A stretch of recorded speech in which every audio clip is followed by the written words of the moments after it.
সচিবালয়ের রহস্যজনক অগ্নিকাণ্ডে পুড়ে গেছে 5টি মন্ত্রণালয়ের গুরুত্বপূর্ণ রাষ্ট্রীয় নথি। ফায়ার সার্ভিসের 20টি ইউনিটের প্রায় 10 ঘণ্টা চেষ্টায় দুপুরে পুরোপুরি নিভেছে 7 নম্বর ভবনের আগুন। আগুন নেভাতে সহায়তা করে সেনাবাহিনী, পুলিশ, বিজিবি ও র্যাব। এর আগে মধ্যরাতে লাগা আগুনে সচিবালয়ের 7 নম্বর ভবনের 6, 7, 8 ও 9 তলা পুড়ে যায়। আগুন নেভাতে গিয়ে ট্রাক চাপায় নিহত হন ফায়ার ফাইটার সোয়ানুর জামান নয়ন।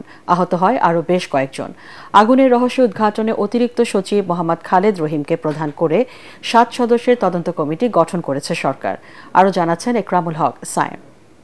দেশে নানা অস্থিরতা আর উত্তাপের মধ্যে যেন ঘি ঢালল সচিবালয়ের এই আগুন।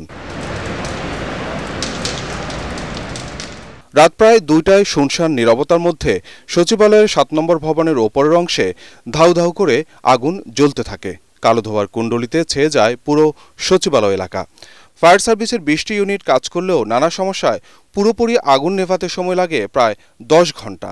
এর মধ্যে আগুন ছড়িয়ে পড়ে 6ষ্ঠ থেকে 9ম তলা পর্যন্ত। তবে ভবনের 3 প্রান্তে খণ্ড খণ্ডভাবে অগ্নিকাণ্ড ঘটে।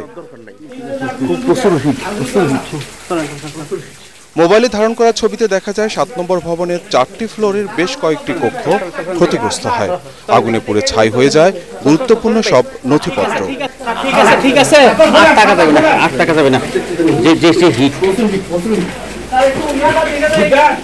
5টি মন্ত্রণালয়ের নথিপত্র নষ্ট হয়ে যায়।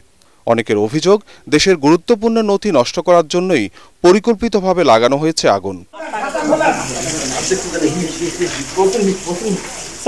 এদিকে অগ্নি নির্বাপনের সময় রাস্তা পার হতে গিয়ে ফায়ার সার্ভিসের কর্মী সোয়ানুর জামান নয়ন ট্রাক চাপায় মারা যান। নিহত ফায়ার ফাইটার নয়নের জানাজা অনুষ্ঠিত হয় ফায়ার সার্ভিসের সদর দপ্তর প্রাঙ্গণে।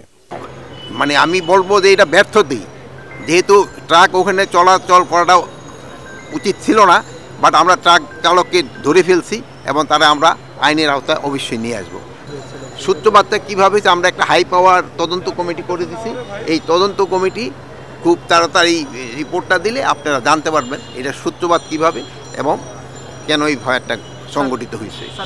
চোখের জলে অকুতভয়ে বীরকে বিদায় দেন ফায়ার সার্ভিস কর্মীরা। একরামুল হক সায়েম, এটিএন বাংলা, ঢাকা।